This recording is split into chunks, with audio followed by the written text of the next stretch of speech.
Hello everyone, this is Dr. Grant Dralvi, and this data module is going to cover data management and the filtering tool within Excel. Filtering can also be done in a number of different programs, but today we're going to focus on Microsoft Excel. To start off with, let's get an introduction to what exactly filtering means and what it is. Oftentimes we are presented with data sets that contain a large amount of information with data variables that we just do not need. They're part of a larger data set and we're using it oftentimes for secondary data usage.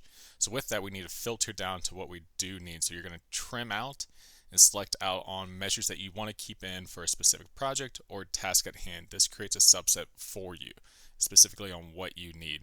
So with that, towards the end, your task will be to filter on multiple variables to select out a subset of data that you could use for a project yourself. Moving on from the examples covering merging data in Excel, let's discuss a couple ways to filter data in Excel. Remember, you want to only select and display a subset of data. This is why you're looking at filtering data in the first place. You might have a larger data set that has multiple variables or too many incidents that don't pertain to what you want to look at. In Excel, there's two ways to look at it. Oftentimes people use numeric and text values. Below are a couple examples of how to select and filter data. So you can do it based on a certain value, so arrest count equals 5. Only cases where arrest count equals 5 would be filtered and selected for you to look at. Another example would be lesser than or greater than a specific value, so income is less than $25,000. Now for text data, it's oftentimes referred to as string data depending on the program you're using, but it's matching based on a certain word. So if you want to look at crime categories and you only want to select violent crime, you would type in the text violent itself.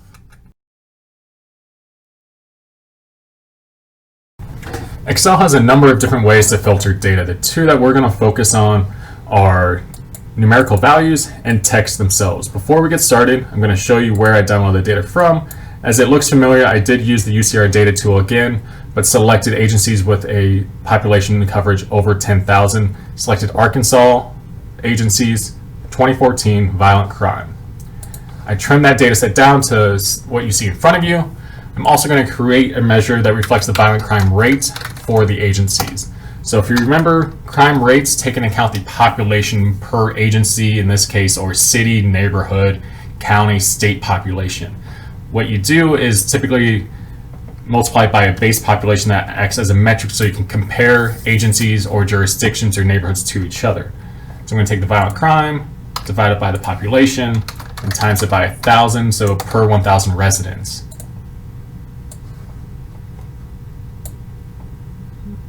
Get the last one.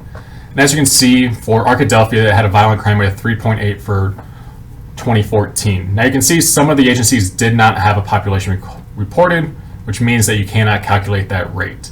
Yes, that is problematic and we'll come back to it, but an easy way to filter those out is if you go into a filter mode, each variable at the top has a drop-down menu.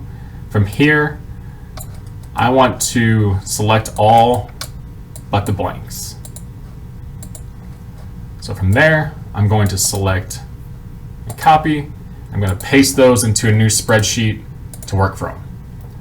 So from here, I have all agencies that have a reported population besides a blank one. So from there, I am now going to do a couple different filters and examples to show you how. So say I want to compare the violent crime rate between Fayetteville and Little Rock police departments. So I'm going to turn on the filter again. As you can see, it has the drop-down menus. You could go in and select the boxes and check those or apply a text filter. So I'm going to do an equal. So equals Fayetteville Police Department, or it equals Little Rock Police Department. As you notice, I have to type out the full agency name for it to filter based on that. And not surprisingly, Little Rock has just about a 3 times higher violent crime rate than Fayetteville itself. Now, if you want to go back and clear the filter, you can do that as well. Now, say you're interested in agencies that had ag assaults between 10 but under 100. Again, you can apply a filter. You can do a number filter. For this one, you want to do it between. So from here, you want it to be greater than or equal to 10. Let's say below, oh, I forgot what I was going to say, 100. Hit OK. And you see a smaller subset that you can use for further analysis from this data.